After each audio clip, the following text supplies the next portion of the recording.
You are lying helpless in a rude hut in the deep interior of China, not knowing how you got there or why. And before you, you see the face of a beautiful girl and the hard, ruthless figure of a guerrilla chieftain. And you know that in this room there is danger for you, perhaps death.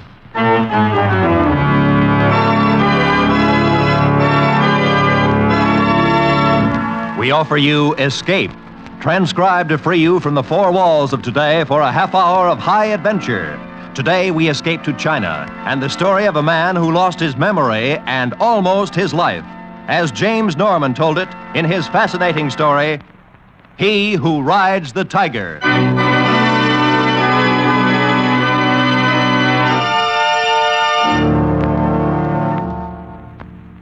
The figures and faces would come and go. Sometimes I seemed to be floating along with them through endless space, but more often I could feel myself lying on a hard bed and watching, not moving, with sick and fevered eyes. And there was a big man with brown skin and close-cropped hair, and an older man with a white coat. But best of all was the girl, a beautiful girl. Usually her face would dissolve into a great lotus flower that would hang for a moment in the air and then float slowly beyond reach of my thoughts and disappear. Part of this was a dream, of course, and part reality, but I was unable to separate one from the other.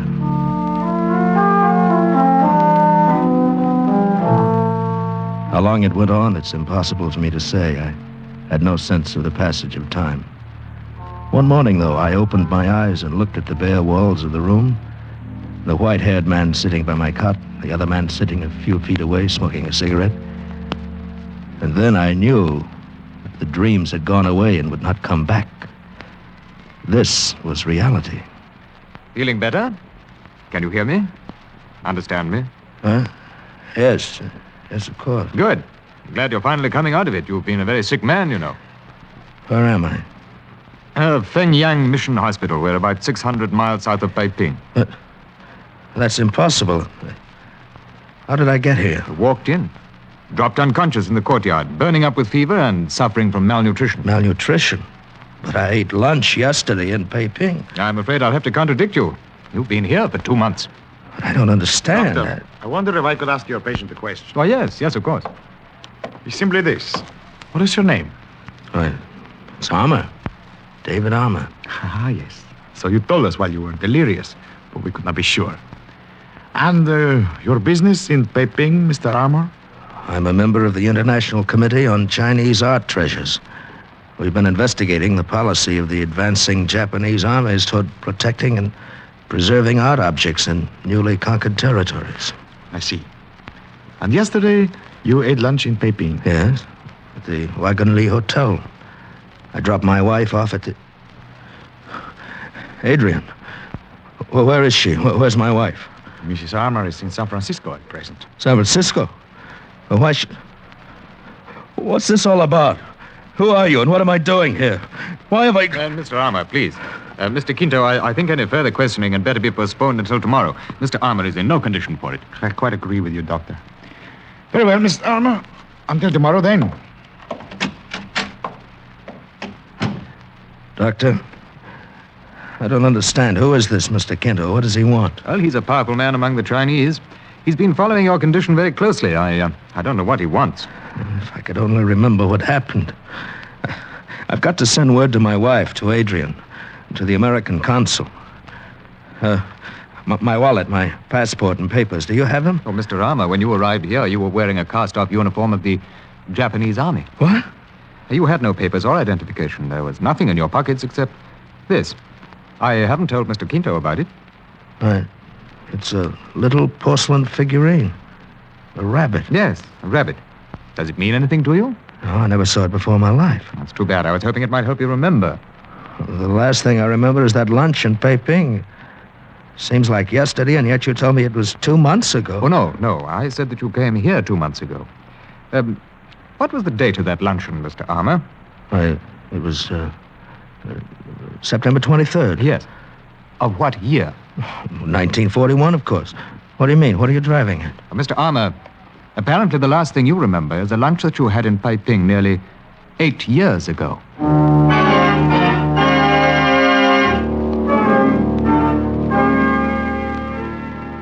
I understand the doctor has brought you more or less up to date, Mr. Armour. Well, in a general way, yes. He told me about Pearl Harbor and the war, and finally the Japanese surrender, and the revolution in China, and so on.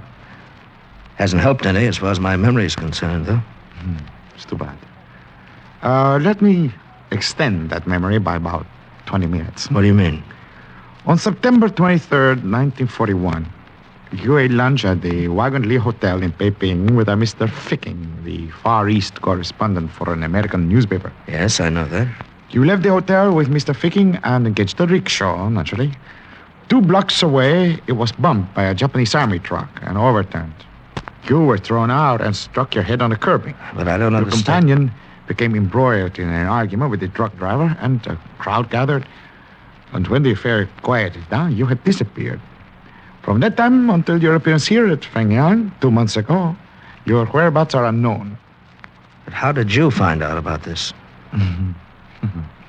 That is unimportant. I am concerned with what you did after that. A war was being fought in China. The whole country was under martial law by one side or the other. Yet, I can find no record of you anywhere. What are you getting at? You were not with the American or Chinese armies, and neither the Japanese army nor the puppet government lists you as a war prisoner. You were not with the Chinese guerrillas. I was one of their leaders. I would have known about that. So, what were you doing, Mr. Armour? Collaborating, perhaps? With the Japanese? There would be no listing of your name in that case. They destroyed all such records before the surrender. And you were wearing a Japanese uniform when you came here. Ah, you're out of your mind. Then suppose you tell me what you were doing. I can't tell you. I don't remember. What do you want, anyway? What brought you into this? 2 simple words that mean $1 million. Huh? Even when they are whispered by a man in delirium. Tang bronzes. Tang bronzes. You've heard of them? Yes, of course. The only 2 pieces in existence are in the Buckingham Palace collection in London. But No. what have they got to do? No, not those, Mr. Armour. I'm referring to the 4 Tang bronzes that are in existence in China. Well, they've been lost for centuries. Oh, no. A few Chinese in every generation have always known where they were. We were forced to move them for safekeeping several times during the war. The last time was a few days before the surrender. My men in charge of the job were ambushed and murdered, and the bronzes were stolen. By whom I've not been able to discover. Are you implying that I learned they were being taken to Shanghai. I traced them past Nanking and lost the trail. But they did not reach Shanghai, of that I'm certain. So? Why do I come in?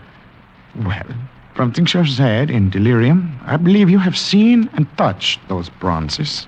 Perhaps even you know where they are, if you could remember. I want them back. You want your memory back. It's not good to lose 8 years with no accounting for one's actions. Just what are you suggesting? I suggest that I settle all suspicion by a public statement that you are a member, incognito, of my guerrilla forces during the entire war. Then the 2 of us will start from Shanghai and work toward Nanking, hoping that some scene or association may serve as a key to unlock your memory. When that happens, we both have what we want. I see. Well, there's only one thing wrong with it. I'm not going to do it. Too bad. What are your plans then, Mr. Armour? The doctor says I'll be able to travel by the end of the week. I'm going to take a train to Shanghai and hop the first plane out to San Francisco. I'm afraid you're making a serious mistake. But, of course, it's every man's privilege. At least, I hope you'll carry this with you on your trip. Pistol? What for? Because somewhere there is a person who may not stop at anything to make sure you do not regain your memory at some inconvenient moment. Had you forgotten about that, Mr. Armour?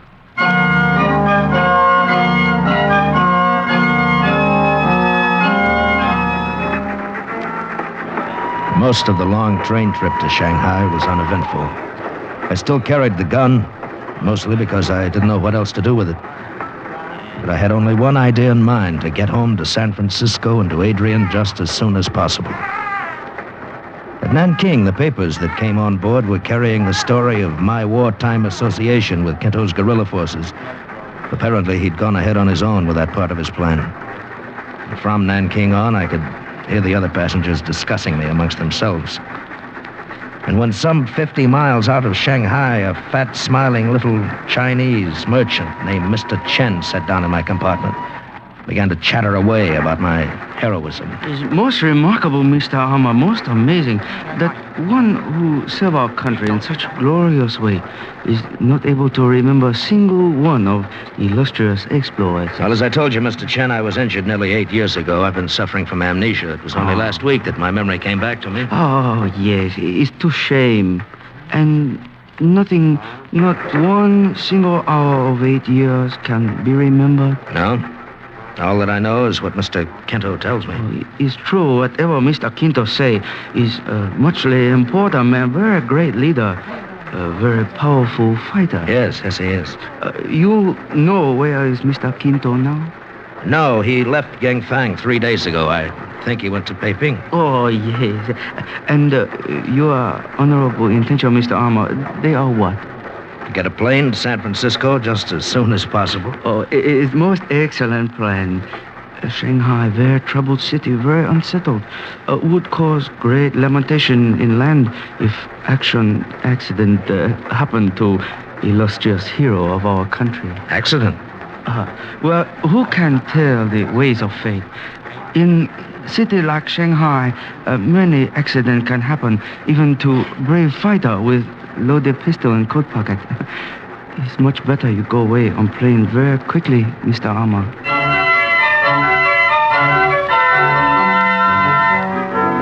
In Shanghai, I took a taxi to the Cathay Hotel. When I started to check in, I got the first of several surprises. The clerk told me that I had a room already reserved and paid for, by whom he didn't know. At any rate, it was a nice room, one of the best in the house. I picked up the telephone, called the American consul. Then I started the hotel clerk working on an airline reservation. Set my clothes out to be clean, climbed into a shower. And by the time I'd finished, a boy knocked on my door with an envelope. I opened it, took out the note. Humble token of appreciation for illustrious wartime services, Mr. Chen. Attached to the note was a plane ticket to San Francisco and a seat reservation for noon the next day. I should have expected the second note delivered 15 minutes later, but I didn't. It read, "Please do me the honor of joining me in the American bar downstairs at your convenience. Signed, Kinto." But of course it was I who reserved the room, Mr. Armour. I knew you were planning to stay here at the Cathay, and I was only too happy to assist you with a small favor. It won't do you any good, Mr. Kinto. I told you in Fengyang I'm going home right away. Hasty decisions are often reconsidered. Anyway, I think you may have helped some already. Oh? In what way? You were approached on the train by Mr. Chen, who urged you, if I am correctly informed, to leave Shanghai at once. He did more than that. He arranged for a reservation on tomorrow's plane. Well, Mr. Chen becomes more interesting by the minute. And did you know that he also arranged to have you followed from the railroad station? I don't care. I'm not interested in your game, his game, if he has one, or anybody else's. I'm flying to San Francisco tomorrow. What a pity. And without knowing a thing about a period of your life that covers nearly 8 years. Yeah, whatever it was, it's over and done. What's wrong, Mr. Armour? That girl who just came in. The one who walked past our table. Oh, yes.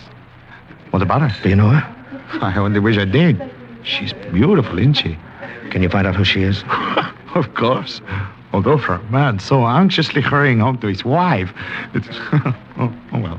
Waiter. I sat there with my mind spinning madly while the waiter took the folded bill Kinto handed him and went over to ask discreet questions. I was certain the girl had looked at me strangely as she passed the table. Even now, she glanced back from the bar before moving on through the room and out the door. To the best of my knowledge, I'd never seen her before in my life. And yet, the face I'd dreamed of so often in my delirium had been the face of this girl. Mr. Lady live here on hotel. It's known by name Etoile. Etoile, huh?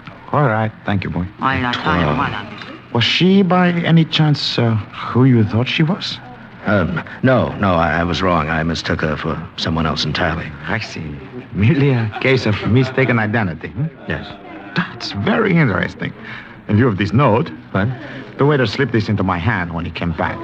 It's addressed to Mr. Armour, so it isn't mine.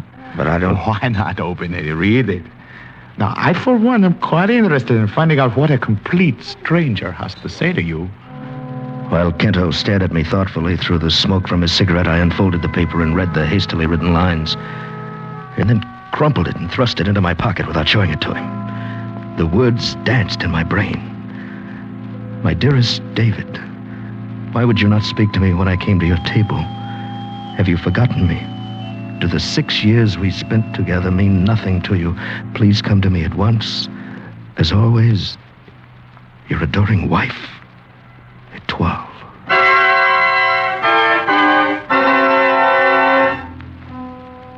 Kento probed skillfully, trying to discover the contents of the note Étoile had sent me.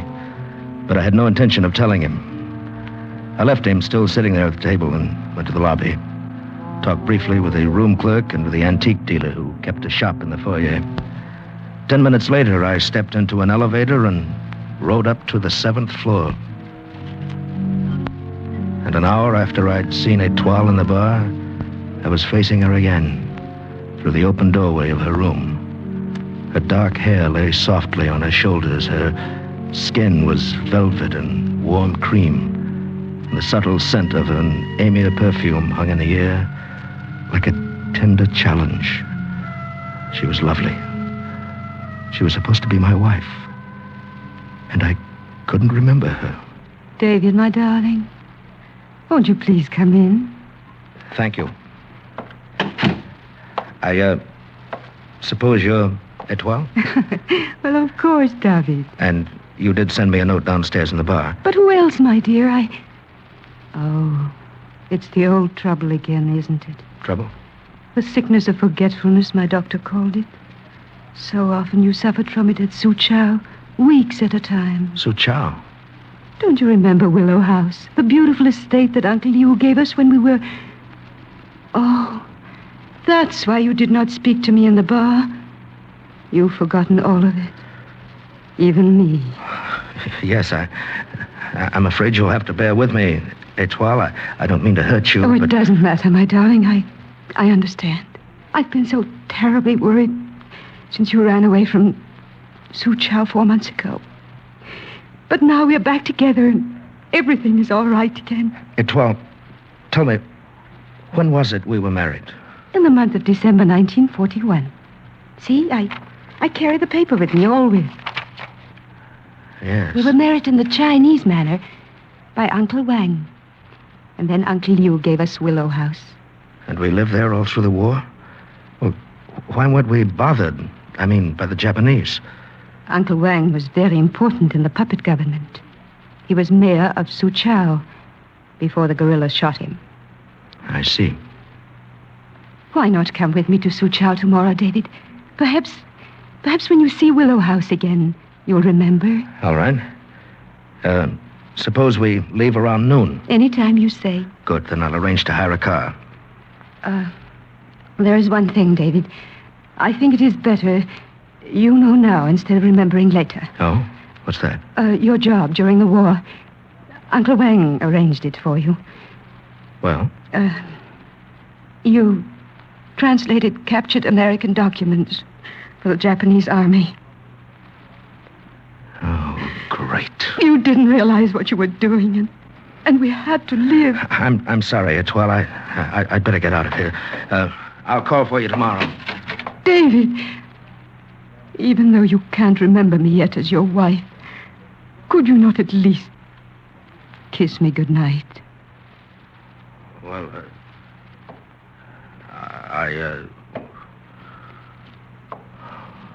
of course. David. Until noon tomorrow, darling. Good night. Early the next morning, I climbed into a hired car and headed out of Shanghai. Etoile was not with me. I had to face this for the first time alone. I felt I was heading into a showdown. Etoile's story was backed up by something else I'd learned the night before. The antique dealer at the hotel had told me he wasn't sure of the significance of the little porcelain rabbit the doctor at Fengyang had turned over to me, but he was certain that it had come from Suzhou.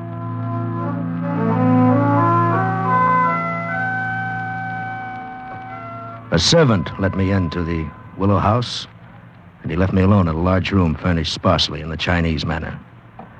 I wandered about idly, still finding nothing that said to me, "You've been here before," until suddenly I came face to face with a crude poster looking very much out of place against the dainty lacquer screen. It was an offer of reward issued by the Japanese army during the war. The photograph on the poster was blurred beyond all likeness, but the wording was clear enough. $50,000, dead or alive, for the guerrilla general Jimenez Quinto. It makes rather an interesting souvenir, don't you think so, Mr. Armour? No, do not draw the gun, you're covered, as they say. Well, welcome to my humble abode, Mr. Quinto, or is it the other way around? Neither, as a matter of fact. Willow House was an undercover guerrilla headquarters in this area during the war. And this whole business of being married and so on was another of your ideas? Is that right? I'm afraid so, Mr. Armour. Etoile is a very capable operator, a guerrilla colonel, as a matter of fact. You were never married to her. Come on in, Louis. All right, you've fooled me into coming up here to Suzhou, but what good's it going to do? Can't tell you any more now than I could have in Shanghai. Perhaps not, but my little scheme also involves a certain Mr. Chen. If he has not followed you here already, I believe he will do so soon.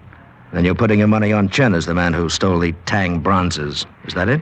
His insistence that you leave China seems to me suspicious. I intend to question him. Couldn't you have done it in Shanghai? Not with this greater freedom. My questioning is always thorough. Well, that's your business. As far as I'm concerned, I'm heading back to Shanghai right now. I'm afraid that's impossible. Etoile has already taken the liberty of paying off your chauffeurs. Etoile?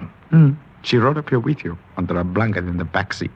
She's quite resourceful. Now, look here, if you think for 1 minute... Please, Mr. Armour.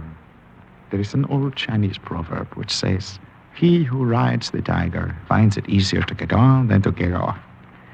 Louis, I think you'd better get the gun from our hot-headed friend. A most excellent suggestion. Is in this pocket, I believe. Ah, yes. Thank you, Mr. Armour. And look, General Quinto.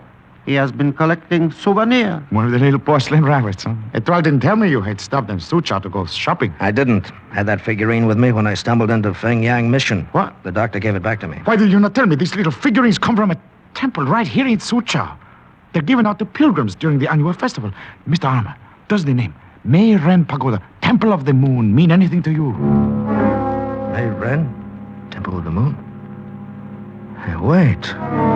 Yes, it's coming back to me. And Mr. Chen, too. And the Tang bronzes. I remember now, Quinto, I can remember. It's muchly unfortunate that you can't, Mr. Armour. Mr. Chen. The gun, General Quinto, dropped at one.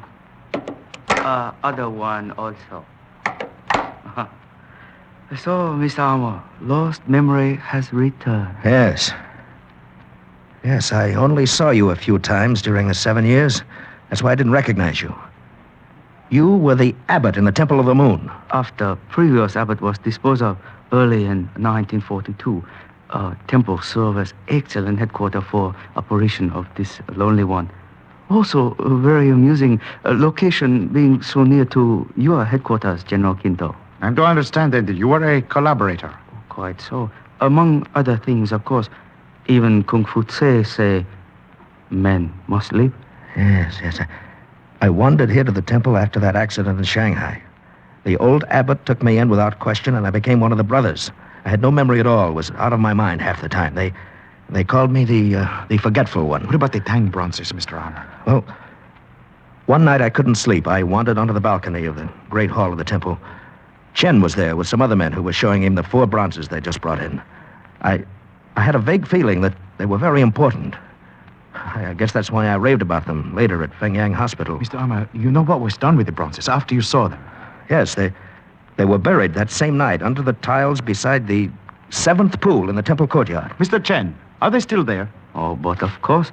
And in matter of moments, you may tell location to ancestors. Mr. Chen, by your own admissions, added to things of which I know already, you are apparently guilty of collaboration, theft, a number of murders, and various high crimes against China.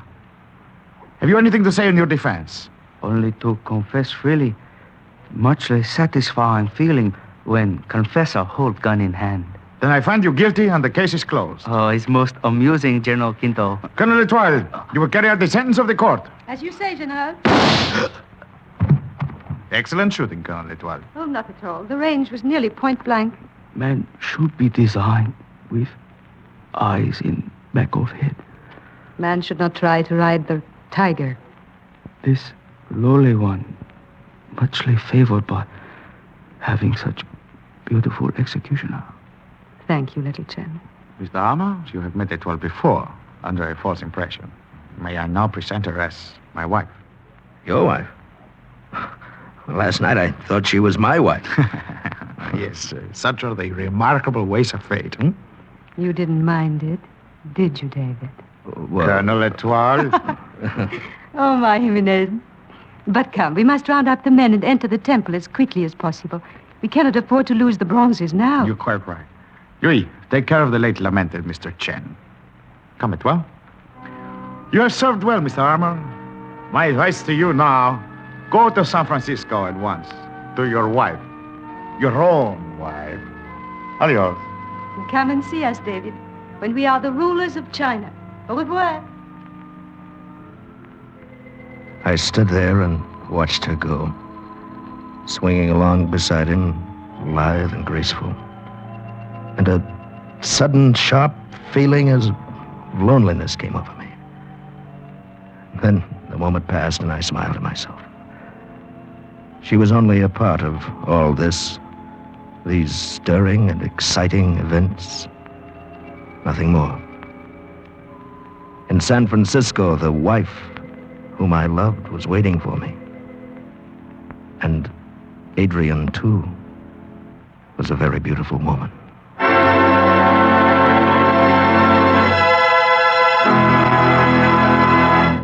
Escape is produced and directed by Norman MacDonald.